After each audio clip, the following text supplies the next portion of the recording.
Hey, Ryan Williamson here with Sourwood Farm. I wanted to kind of explain my method of box management heading into the flow. I've been experimenting with the concept of kind of upside down management where I run the bees with a medium on the bottom for most of the year, deep on top, with the exception of about a month in the spring. So around the time the maples are starting to bloom, I reverse, the bees are coming out of winter, they're all up in that top deep box, and I'm going to reverse the medium and put it up on top at the beginning of the, when the maple's flowing.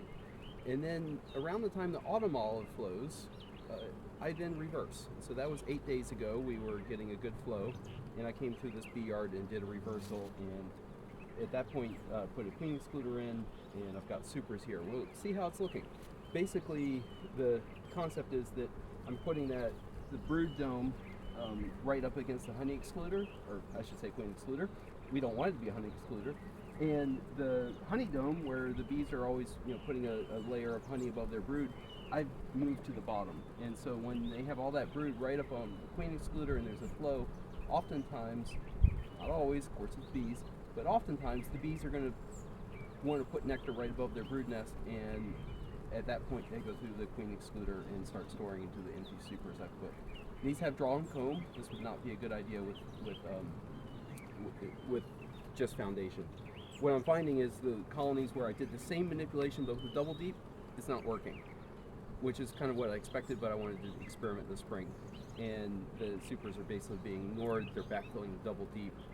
And so what I'm doing with those is getting the queen down below, pulling this deep of honey off and running it as a single brood box, and then putting the deep up top, which is a bit heavy, but then that gets the bees to go up. So, but with the deep and the medium, it seems to work. And it's basically the concept of single brood chamber management, but giving a little bit more space for pollen storage down here during the flow, so that then when I head into the dearth, they have more resources and my bees are not as stressed, is the goal. So we're going to open up and see how they're doing. Again, 8 days ago, I did that reversal. The supers did not have nectar going on then, but the flow was just starting. So take this off. Hive tools. Top box, nothing. That's to be expected. And I'm seeing bees. That's good. They're up here checking it out, scoping out cleaning. That's good. And hey, beautiful. I've got a very heavy super. The center 3 frames here are foundation. I'm trying to get them to draw out, and let's see if they're starting to do some of that. Yes, they are. And filling it with nectar. This is wonderful. And you can see here, a lot of bee activity, and it is quite heavy. Next super down, chock a block full. Oh, this is working. And then this is the beauty. Now we're going to come down into the deep, and I can do a quick queen cell check to see if they're thinking about swarming by just tipping this box up. And I see no queen cells. That's wonderful. Typically these outer 2 frames are honey, and this time of the flow, if I have extra drawn comb or foundation in places to put this, I actually will take those honeys out just to lower the congestion in the brood nest. This is a great honey producing colony. I don't want them to even start thinking about swarm mode. So pull out. Yep.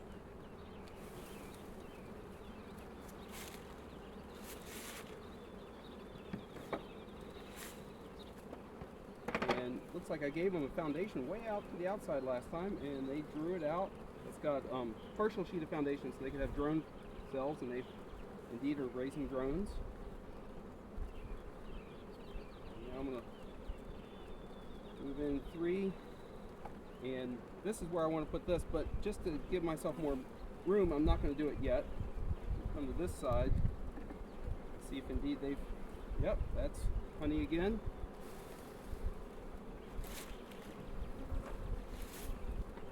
Frame of foundation.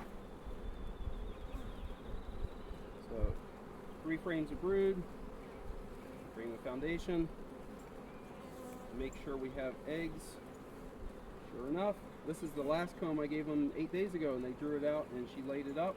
But I can see a bit of a honey dome forming, and that's a bit of a concern.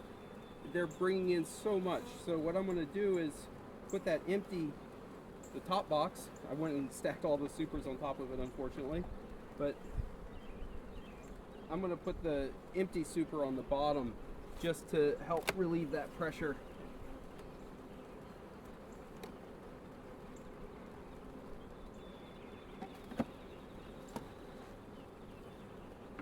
This one that they haven't really started working at the bottom.